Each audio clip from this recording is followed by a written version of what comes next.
What's up, it's Cinema Shogun here, and the Quinton Simon case is really starting to heat up right now. Not only has law enforcement announced that they found a key piece of evidence to help them move forward in their investigation, but also, from what I'm being told, the tension within this neighborhood is at like an all-time high. And now neighbors are coming forward, voicing their concerns and talking about things that they've seen happening at this house. But not just that. Just moments ago, local media finally released the full video of the altercation that happened between Quinton Simon's grandma and Quinton Simon's babysitter. And I'm telling you, it gets ugly. And we will get to all of that in just a moment. But first, if you haven't already, hit that subscribe button, drop a like, drop a comment. If you would like to support the channel, you could do so via CashApp or a super chat, or you can become a channel member. And I also want to say this before we review this footage. I've seen people out there criticizing this babysitter. But, you know, everyone's free to have their own opinion. I understand. But if you ask me, this babysitter was the only person in this situation that had Quinton's best interest at heart. And a lot of people have been asking, well, if she noticed Quinton was being neglected, if she noticed marks on Quinton, why didn't she let DFACS know? Why didn't she call anyone? Well, it turns out that not only was she voicing her concerns to the grandmother the entire time, but she did call DFACS. DFACS was alerted about the stuff that was going on in this home. And it wasn't just the babysitter who called. Other neighbors have called as well, and they were already working on a case before this child winded up missing. So, you know, like I said, form your own opinions here, but if you want mine, this babysitter is totally innocent. But not just that, she was the only one there making sure that Quinton was okay. I'm not trying to throw shots at the grandmother here. I understand this is a devastating situation, and no one can put themselves in her shoes. I understand lashing out, but I feel like when she's lashing out at the babysitter, it's maybe because she doesn't want to live with the reality that her daughter probably, maybe, could have done this. I would at least say it's way more likely that something happened to that child, you know, that someone inside that home did something to that child as opposed to the babysitter. But without further ado, let's go ahead and see what was said on the local news today. And with exclusive video of a heated exchange between two people connected to a missing 20-month-old. Quinton Simon has not been seen since last Wednesday morning. Quinton was last seen at the home where he lived with his mother, her boyfriend, siblings, and grandparents. The house is located on Burkhalter Road in West Chatham County. Lead investigative reporter Brett Buffington has been breaking new details in the story since Quinton went missing. Brett is joining us live now tonight from Chatham County Police Headquarters with the entire video of the confrontation between Quinton's grandmother and a babysitter, as well as new information in this case. And Tina, we've learned tonight from that babysitter that Quinton Simon was part of a Department of Family and Children's Services case. That babysitter told me she talked to DCFS, and so did other people in that neighborhood. This is my baby, not yours! This video is absolutely jarring. You hit me! Do you think I would do that? It shows the desperation of the people who love Quinton Simon. You're awful to say you're gonna put a memorial? My baby's not dead! Quinton's grandmother in Quinton's babysitter's house. That's my baby! I texted you and I told you what was my baby! Oh, so now it's my fault? The intense moments recorded by Dana McCarta's daughter. Dana says Quinton's grandmother barged through her back door, mad over the thought of a memorial for the missing toddler. My baby's not dead!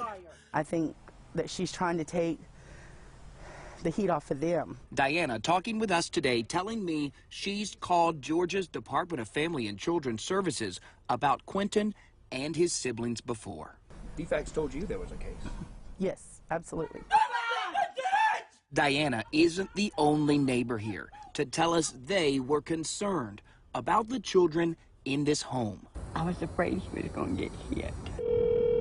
We tried to get Billy Joe Howell's side of this story. She didn't answer her phone. Since yesterday, when federal investigators, firefighters, and Chatham police drained Quinton's grandparents' backyard pool, grandmother Billy Joe Howell's Facebook had a post asking for help getting that pool fixed. It's been deleted. I should not have been out of town. You did. You shouldn't have. But the emotions in this neighborhood, they haven't gone anywhere. I want to see that on the news.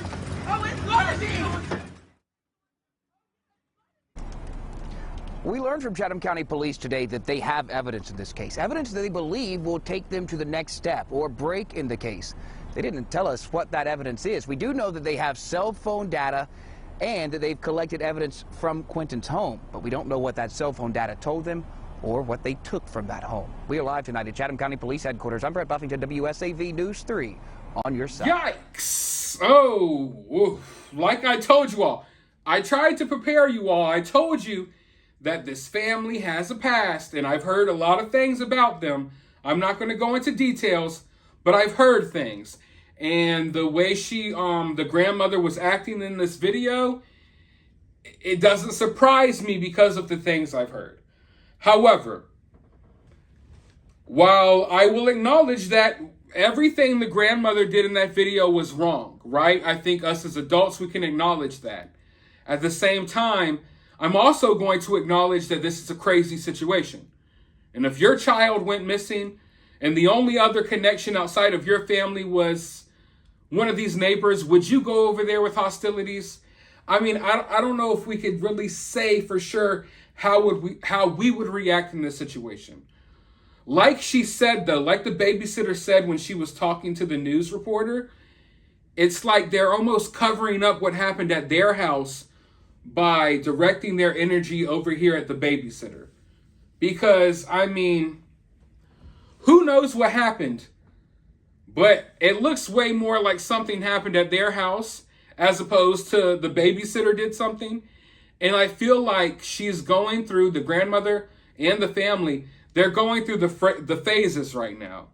You know, denial. I mean, we're not going to list all of the phases, but now I think they're in that denial phase where they don't want the reality to kick in that maybe your daughter did something to your grandchild.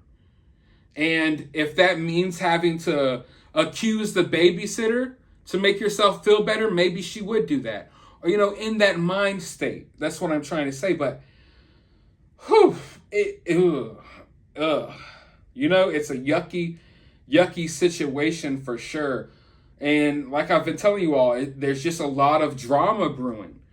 As you could see, there was a neighbor on the news that said that she was afraid that Quinton was going to get hit by a car. Now, Quinton's family, the grandma and them, they got people at their house building a privacy fence around their home, claiming that there's been trespassers. I think they're gearing up for the inevitable at this point. This is just my opinion. Nothing's set in stone. But the detectives found something. We don't know what it is. And this case is getting bigger and bigger. It's gaining more attention and more traction. It's starting to gain national attention. YouTubers are starting to cover it. This case is everything that people wanted, like the Kylie Rodney and case like that to be. You know, like the drama and the, constant little updates of crazy stuff going on. That's what people wanted the Kylie Rodney case to be. So they made a bunch of nonsense out of nothing. Like there was no real things for you to really cling on in that case. So people just made up a bunch of stuff.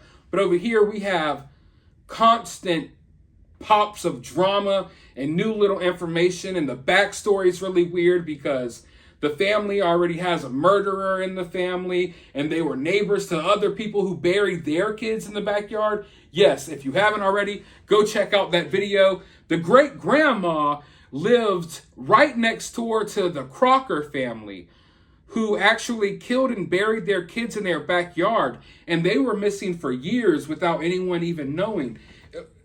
There's just bad energy all around this family. I'm not trying to judge anyone, but there's a lot of bad, negative energy around this family for sure. But as far as the video goes with the babysitter, whew, not much to say. I think the video speaks for itself. And like I've been saying, I believe the babysitter 120%, like to the fullest, I believe the babysitter. Now, as far as the grandmother goes, I know people are starting to speculate that maybe she did something or knows something. I don't want to speculate on things like that. I don't really believe that at all. At the very least, I think what's going on here is the denial that, you know, like, we'll point the fingers anywhere. We don't want to believe that our kid may have done this, and it really looks like that may be the case. So I think that's the majority of what's going on here with the grandma. I think she's passionate. I think she's hurting. I don't think this is fake emotions, you know. I think that grandmother is hurting for sure, you know, and probably has some regrets, and she's going through a traumatic experience. So at the very least, we can judge her actions, because what she did over that babysitter's house was not right. But I'm not going to say I'm not going to hold it against her, but I'm going to be a little more understanding of the situation just because of what is going on. But the babysitter definitely didn't deserve that. But I can ramble on all day. I want to hear what you all think down below. While you're down there, hit that thumbs up button, hit that subscribe button, ring that notification bell, and I'll talk to you all in the next video.